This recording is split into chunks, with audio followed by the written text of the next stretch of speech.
The night skyline of Manhattan flickered under a storm of sirens, as Edward Kane sat alone in his glass-walled office, staring at financial reports bleeding red across every screen. The air trembled as alarms wailed through the corporate tower. Edward Kane said, "They think they can bury me with numbers, but numbers are fire, and I burn hotter than fire." His voice cracked with defiance, though sweat marked his brow. The news broke live across networks, a scandal detonating in headlines: fraud, betrayal, collapse.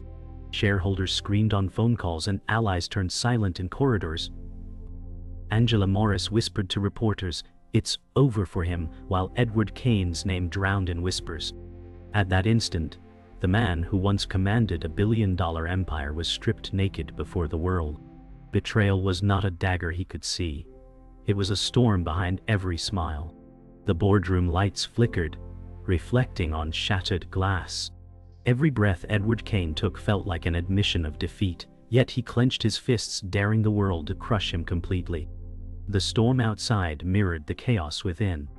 Edward Kane studied contracts as whispers of betrayal echoed through the tower's marble halls. William Cross said, "He has no ground left to stand on," his voice like steel cutting through air. Edward Kane's jaw tightened as he replied quietly, "They think survival is measured in balance sheets, but survival is war, and war favors the ruthless." The lights flickered again, plunging the office briefly into shadows. Angela Morris had already begun making calls that would tilt the board against him. Trust dissolved like paper in fire. The city outside screamed with sirens, and the empire Edward Kane built trembled at its foundation. By midnight, the boardroom was filled with whispers that spread like poison. Angela Morris walked between executives, her every step cold calculation. Edward Kane's face remained stoic, though the weight of betrayal bore down. Angela Morris said, "Every empire falls, Edward, and yours is collapsing faster than you can stop it." The room silenced as Edward Kane replied, "Empires don't fall in silence, Angela. They fall in flames, and I'll burn everything before surrender." Every eye turned toward him, fearful yet drawn to his fire. The news broke harder as dawn neared. Screens across Times Square blared headlines: "Kane Global faces collapse." Crowds gathered, eyes glued to the fall of a titan. Inside, Edward Kane stared at the glowing chaos, chest heaving with defiance. He muttered, "Let them watch. Let them cheer. History remembers the fire, not the ashes." William Cross whispered to Angela Morris on the balcony, "The vultures are circling, and he doesn't even see the knives." Yet Edward Kane's glare through the glass seemed to burn straight through them both. As the first light broke, Edward Kane's office was a ruin of papers, shattered glass, and broken resolve. His fists pressed into the desk as he growled, "If this is my end, I'll choose the battlefield." Outside, storm clouds gave way to a pale sun, but inside Kane Global, the storm only sharpened. Angela Morris walked out calmly, leaving behind the scent of victory. William Cross remained silent, but his eyes revealed that the war was only beginning. The city exhaled with unease as one man's downfall became every rival's opportunity. The storm's fury lingered as dawn broke, but inside Kane Global, the air was heavier than the weather outside. Edward Kane sat at the head of the boardroom, his eyes burning with sleepless defiance, while executives shuffled papers nervously. Angela Morris whispered into the ear of Thomas Vance, her voice cold, "The walls are crumbling, and all he has left are empty threats." William Cross leaned back with silent calculation, his sharp gaze watching Edward Kane like a hawk circling prey. Edward Kane finally broke the silence, saying, "This empire doesn't break without me breaking first, and I assure you, I am unbreakable." Yet his clenched fists on the mahogany table betrayed his tension.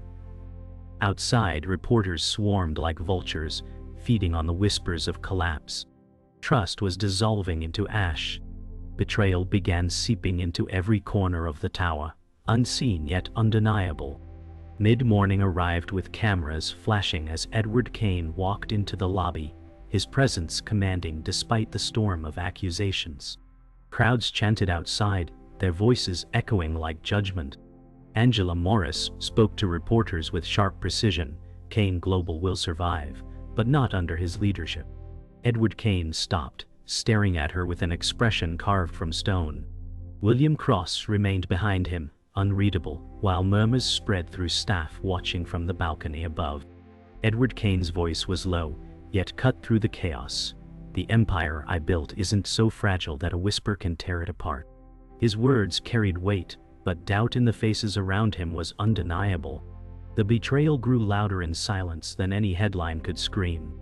By noon, Angela Morris met quietly with Richard Hale in the shadowed corners of a downtown restaurant. Richard Hale, the manipulative rival, leaned close and whispered, "He's weakening. Soon, his empire will be divided among those strong enough to claim it." Angela Morris smirked slightly, sipping her wine, her words sharp as glass. "Edward Kane doesn't see it yet, but his allies are already mine." Meanwhile, Edward Kane remained in his tower, pacing across his office floor as William Cross watched silently. Edward Kane muttered, "They mistake endurance for weakness, but endurance is the blade I'll use to cut them down." His voice carried across the silent room, yet the growing distance in William Cross' eyes said more than words could. The day grew darker, though the sun was high. Edward Kane stood before a crowd of employees in the atrium, his voice thundering with desperate authority. "This company is not falling," Edward Kane declared. "It is being tested. And those who stand now will stand forever."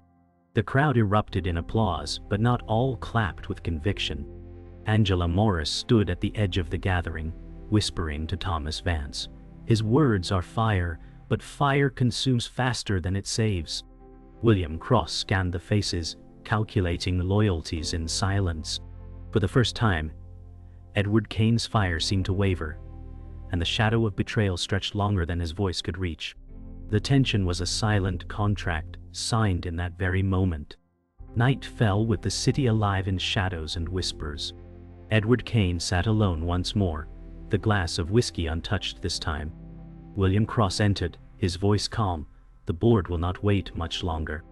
Edward Kane's reply was laced with steel. "The board can wait until their silence is broken by fire."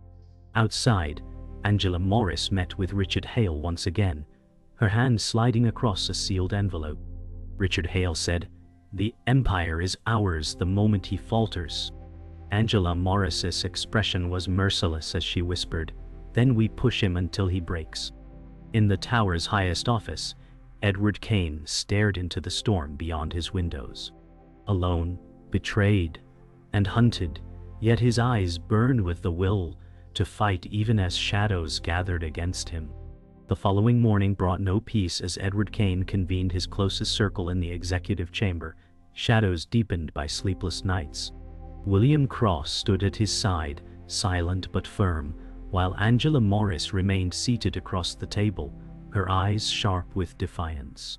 Edward Kane spoke with controlled fury. "Conspiracy feeds on silence, and silence has eaten this company alive." Angela Morris replied smoothly, "No empire falls from whispers alone, Edward. It falls when the loyal no longer believe." Thomas Vance leaned in, murmuring to her, "The board listens more to you now than to him." Edward Kane's jaw clenched as betrayal crystallized in the air. The chamber walls seemed to press inward, as though the building itself listened to their words. The tension was unbearable, a string drawn so tight it could snap at any word. Outside the chamber, the city roared, but inside it was the silence of daggers waiting for their mark.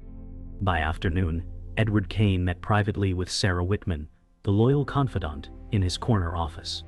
She stood by the window, her face weary yet still protective. Edward Kane whispered, "Tell me loyalty has not become a currency I cannot afford." Sarah Whitman's reply was soft but pained. "Your empire was built on fire, Edward, and fire burns all who follow too closely." Edward Kane turned sharply, slamming his fist against the desk, muttering, "Then let them burn, because I will not be buried alive." Outside, the skyline shimmered under gray clouds, but inside, the words carved through Sarah Whitman's resolve. She felt the pull of loyalty clashing with survival, knowing the walls of trust were collapsing. In the distance, whispers of betrayal grew louder. and Edward Kane's reflection in the glass seemed already fractured by the conspiracies against him. As dusk fell, Angela Morris gathered with Richard Hale and Thomas Vance at a secluded penthouse. Richard Hale leaned forward, his words cutting through the quiet. The cracks in Edward Kane's defenses are now canyons. Angela Morris answered with icy precision, then we widen them until he has nowhere left to stand. Thomas Vance added, the board expects action. Hesitation is weakness. Meanwhile, Edward Kane sat alone in his office, poring over reports, his eyes bloodshot but his will unshaken. William Cross entered quietly, muttering, the board votes soon, and their silence speaks louder than loyalty. Edward Kane lifted his head and growled, if silence is betrayal, then betrayal will be met with war. Outside, the city glittered with false calm, unaware of the storm ready to consume its brightest tower.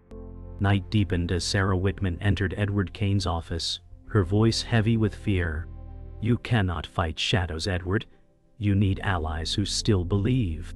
Edward Kane stared at her, his eyes dark with fury and exhaustion, and replied, allies are coins tossed in storms, Sarah, and I have no more coins to throw.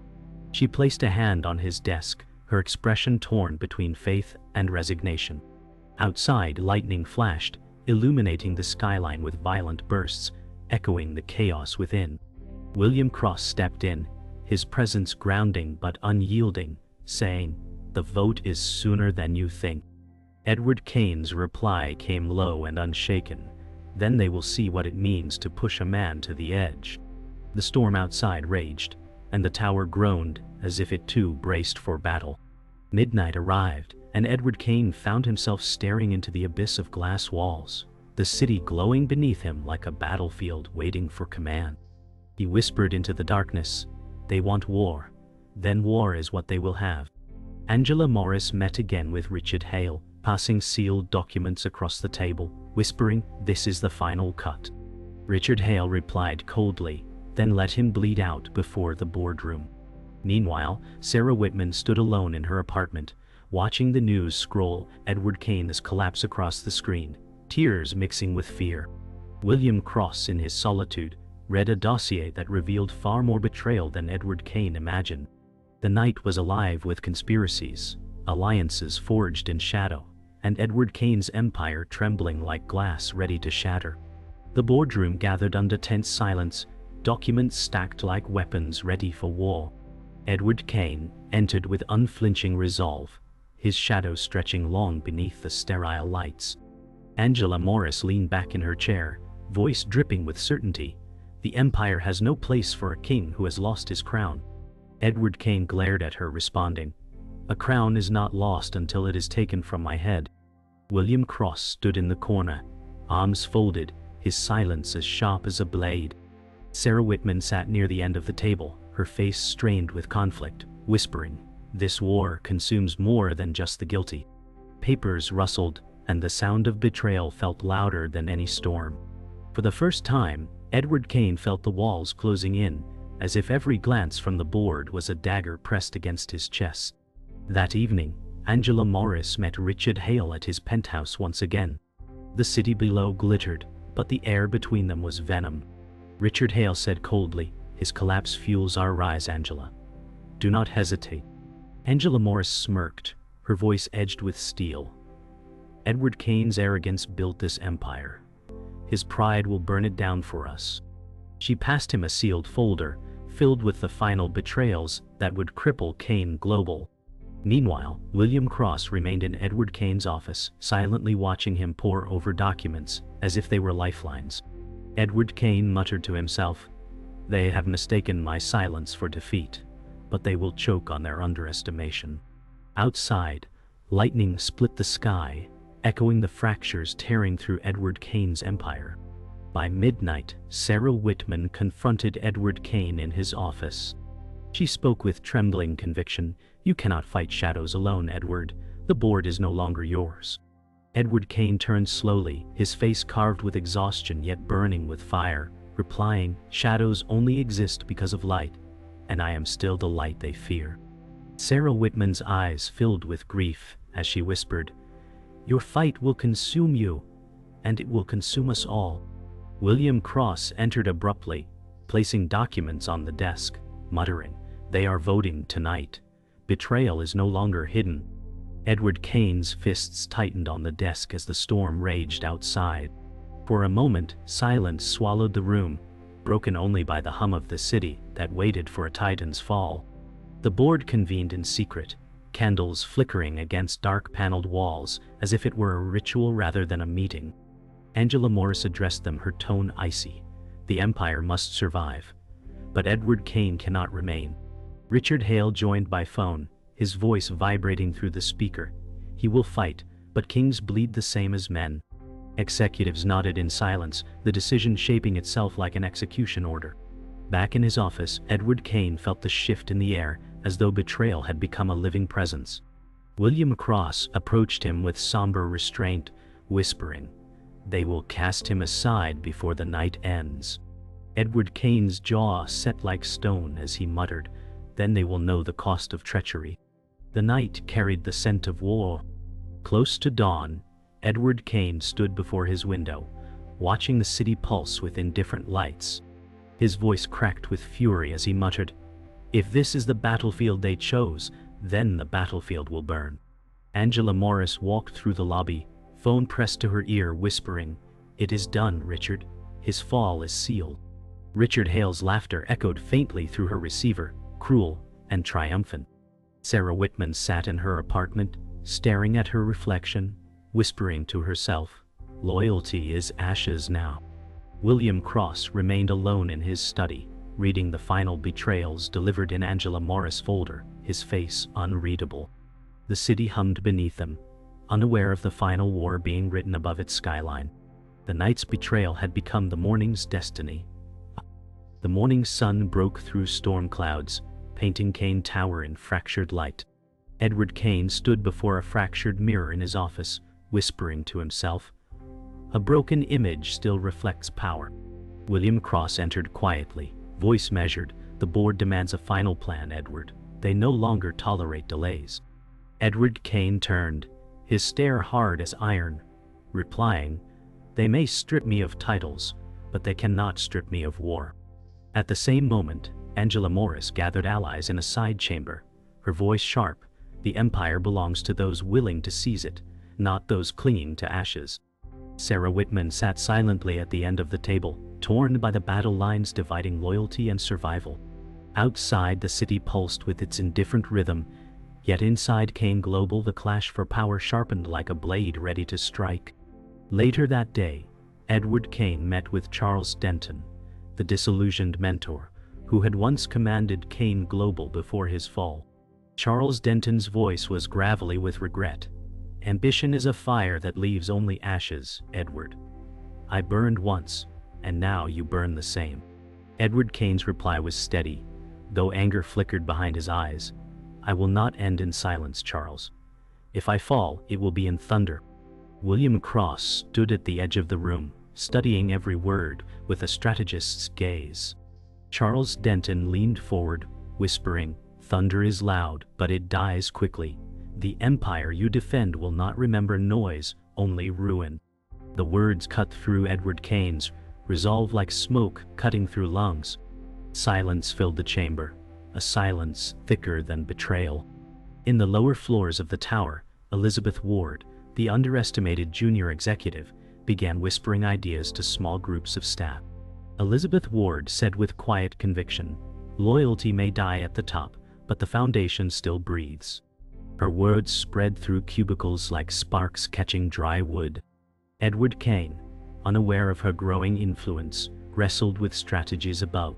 Angela Morris walked the same floors, her gaze cold as ice, dismissing Elizabeth Ward's words as nothing more than futile resistance. Yet William Cross noticed, pausing to watch as Elizabeth Ward gathered silent nods from employees desperate for direction. In her quiet defiance, a new player emerged on the board, unseen by giants, yet ready to tip the balance. Evening arrived, and Sarah Whitman walked into Edward Kane's office with papers trembling in her hands. Her voice cracked. "This is the final board notice. They will decide tomorrow, and Angela Morris holds their ear." Edward Kane turned sharply, slamming his fist onto the desk. Then let tomorrow be their last dawn as rulers of my empire.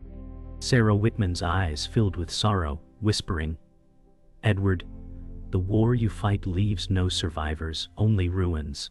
William Cross entered, placing a briefcase on the table, his words calm. If ruin is inevitable, then we must choose who burns first. Edward Kane looked between them, fire raging behind his exhaustion, muttering, if I must burn, then the blaze will blind them forever. Night descended once more, casting Kane Tower into shadows.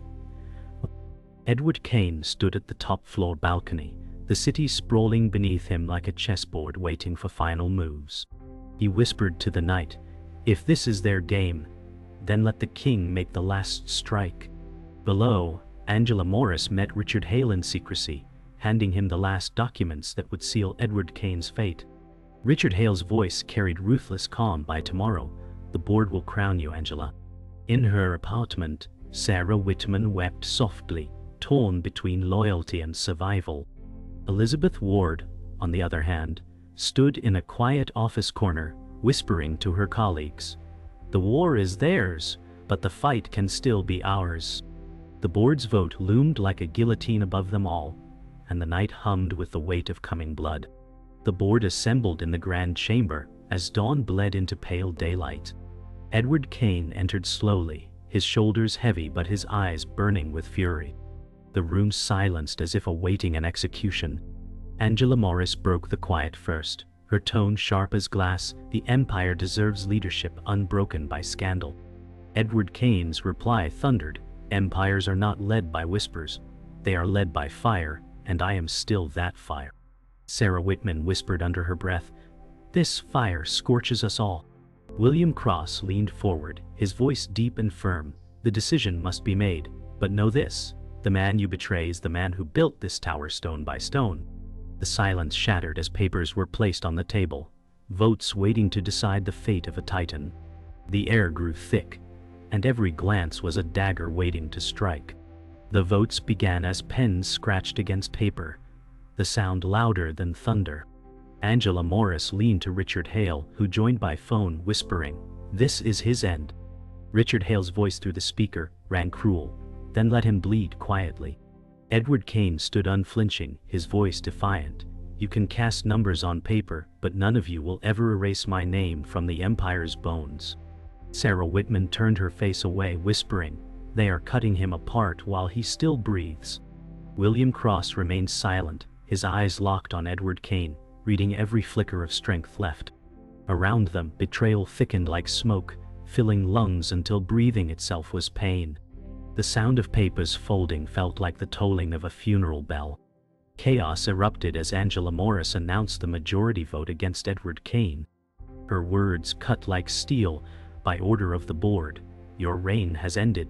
Edward Kane slammed his fist on the table, voice like a storm, you will not steal my empire with ink and lies. Papers flew as executives recoiled, their faces pale with fear. William Cross stepped forward, steady but intense, declaring, this betrayal will not remain hidden in shadows, it will stain you all. Sarah Whitman cried out, stop this madness before it consumes us entirely. Yet, Angela Morris only smirked, whispering to herself, the king is dead. Edward Kane's breath grew ragged, yet his stance remained unbroken, fire in his eyes even as the empire he built crumbled before him. Security entered as the board demanded Edward Kane's removal. Guards closed in, their presence a physical reminder of his fall. Edward Kane snarled, this tower stands because of me, tear me out and it collapses on you all. Angela Morris raised her hand, commanding, escort him out, his fire is finished. William Cross moved subtly, blocking the guards with calm authority, stating, not yet. He leaves on his own terms. Sarah Whitman pleaded, Edward, do not fight them. This war is already lost. Edward Kane raised his head high, voice low but steady. A war is never lost if the enemy still fears the fire. The room froze as his defiance silenced even those who betrayed him. His fall had become something larger than defeat. It had become legend. The climax erupted as Edward Kane stormed toward the window, city lights flickering far below. He shouted, "You will write my downfall in headlines, but you will remember my last word." Angela Morris's expression hardened as she hissed, "Then speak it, Edward, before you vanish into irrelevance." Edward Kane turned, fire blazing in his eyes, and declared, "Empires are not stolen. They are only haunted by the men who built them." Silence struck the chamber like lightning, the words burning into every ear. William Cross lowered his gaze, whispering, "And haunt them, he shall." Sarah Whitman wept openly, knowing this was the moment his soul became larger than his empire. The city roared outside, thunder booming, as if the sky itself bore witness to the death of a king. The boardroom emptied into silence after the storm of betrayal. Edward Kane remained, his body slumped in the leather chair, his empire torn from him, but his pride intact. William Cross stood nearby, his expression carved from stone, whispering, "They believe you defeated Edward, but they still tremble at your name." Edward Kane's voice was weary yet unbroken. History does not remember those who took. It remembers those who built. Angela Morris lingered in the doorway, her eyes sharp as daggers, replying coldly, "History will remember who survived." The room felt like a grave, the oak table a coffin of ambitions, and the air heavy with the weight of endings. Sarah Whitman entered slowly, her voice trembling. "Edward, your war has ended, but the scars will never fade." Edward Kane raised his head one final time, his stare fierce, as though daring the future itself to strike him down. That night, Edward Kane walked the empty tower halls, his footsteps echoing like the march of a fallen king. The city's neon bled through glass walls, painting his path in red and blue shadows. Elizabeth Ward appeared, her voice soft yet defiant. "Not all who follow you have abandoned hope, Edward." Edward Kane turned, a faint smile tugging his lips, whispering, "Hope is the last weapon they cannot steal." Elizabeth Ward's eyes shone with quiet fire, whispering back, "Then let it be mine." For a moment, Edward Kane saw in her the spark of tomorrow, a reminder that even ruins plant seeds. The silence carried a strange comfort, a passing of flame from the broken to the rising. Outside, thunder rolled like drums, announcing a new war far beyond this night.